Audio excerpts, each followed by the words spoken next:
Hello guys, welcome back to our channel. അപ്പോൾ ഇന്ന് ഞങ്ങൾ വന്നിട്ടുള്ളത് ഒരു റെസിപ്പി വീഡിയോ ആയിട്ടാണ്. അപ്പോൾ ഞങ്ങളുടെ മുന്നത്തെ ബ്രോസ്റ്റഡ് ചിക്കൻ്റെ വീഡിയോ നിങ്ങളെല്ലാവരും കണ്ടു എന്ന് വിശ്വസിക്കുന്നു.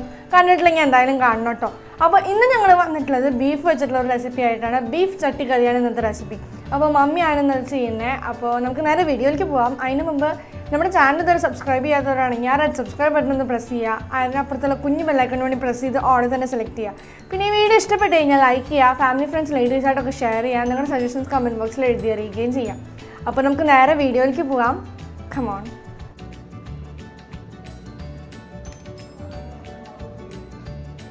അപ്പോൾ പറഞ്ഞതുപോലെയാണ് ഇപ്പോൾ ഉണ്ടാക്കാൻ പോകുന്നത് ബീഫ് ചട്ടിക്കറിയാണ്. അപ്പോൾ ഞങ്ങളുടെ വീട്ടിൽ ഞങ്ങൾ ഇതിന് സ്പെഷ്യൽ നെയിമാണ് കൊടുത്തിട്ടുള്ളത്, മമ്മി സ്പെഷ്യൽ ബീഫ് ചട്ടിക്കറി എന്നാണ്.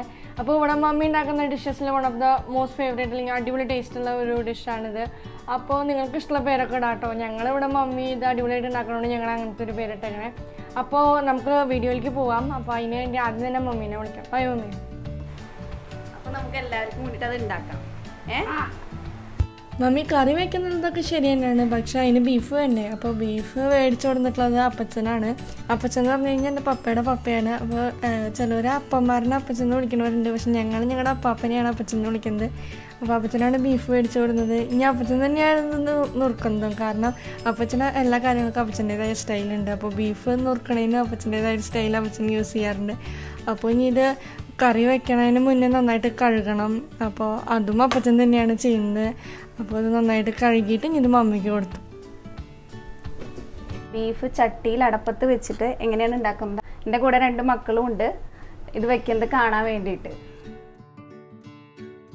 ഇതിന് നമുക്ക് ആവശ്യമായ സാധനങ്ങൾ: ആദ്യം ഒരു മൺചട്ടി, 2 കിലോ ബീഫ് കഴുകി വാര വെച്ചത്, 1.5 സബോള, മുളക് പൊടി, മഞ്ഞൾപ്പൊടി, മല്ലിപ്പൊടി, കല്ലുപ്പ്, വേപ്പിൻ്റെ ഇല, ഇഞ്ചി, വെളുത്തുള്ളി, പച്ചമുളക്, ഗരം മസാല, കുരുമുളക് പൊടി, ആവശ്യത്തിന് വെള്ളം.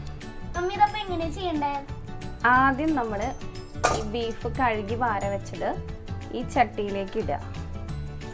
ചട്ടിയിലേക്ക് ഇട്ട് കഴിഞ്ഞാൽ നന്നായി നമ്മൾ വേപ്പിൻ്റെ ഇല ഇടും. എന്ന് വെച്ചാൽ വേപ്പിൻ്റെ ഇല നമ്മുടെ ആരോഗ്യത്തിനൊക്കെ വളരെ നല്ലതാണ്. അതുകൊണ്ട് നമ്മൾ വേപ്പിൻ്റെ ഇല നന്നായി യൂസ് ചെയ്യും. അതിനുശേഷം പച്ചമുളക്,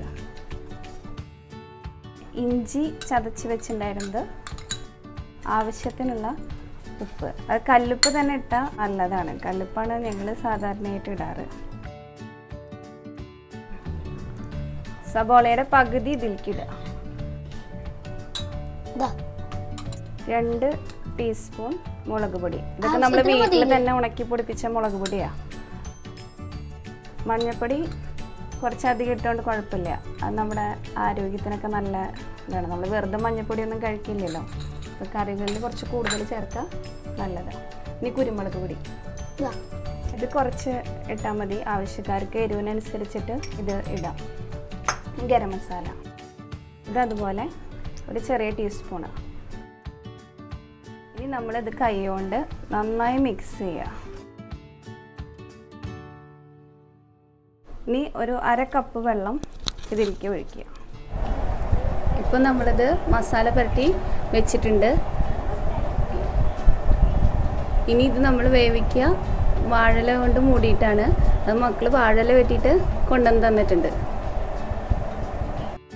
നമ്മൾ മസാലയൊക്കെ പുരട്ടി വെച്ച ബീഫ് ഇനി നമുക്ക് അടപ്പത്തേക്ക് വെക്കാം.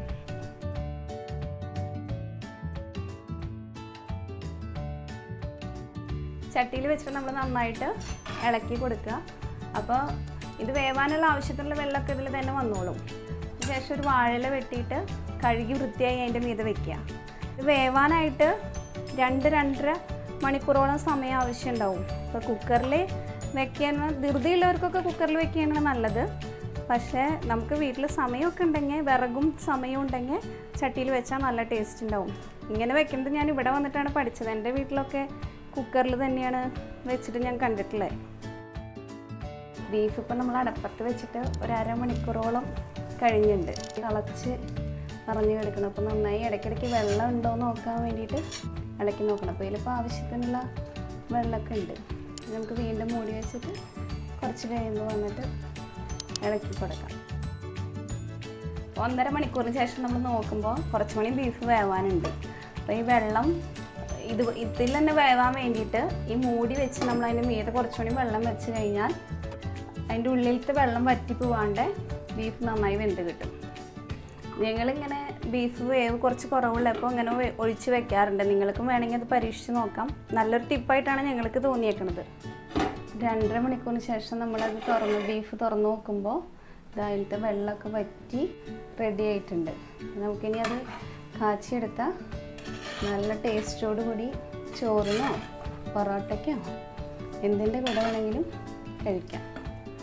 ഇപ്പം നമ്മുടെ ബീഫിലെ വെള്ളമൊക്കെ വറ്റി റെഡി ആയിട്ടുണ്ട്. ഇനി അത് നമുക്ക് കാച്ചിയെടുക്കാനായിട്ട് നോക്കാം.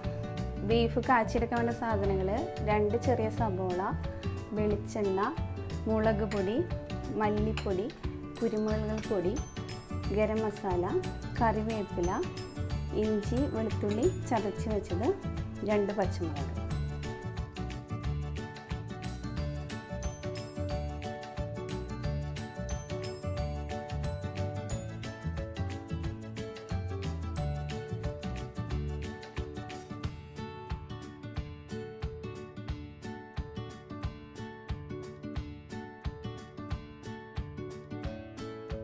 ഇനി കുറച്ച് നേരം ഇതിവിടെ മൂടി വയ്ക്കട്ടെ. 10 മിനിറ്റിന് ശേഷം നമ്മൾ മൂടി തുറന്ന് നോക്കുമ്പോൾ എല്ലാം നല്ല സെറ്റായിട്ടുണ്ടാവും. അതിന് ശേഷം നമുക്ക് സെർവ് ചെയ്ത് എല്ലാവർക്കും കൂടി ഒന്ന് ടേസ്റ്റ് നോക്കാം.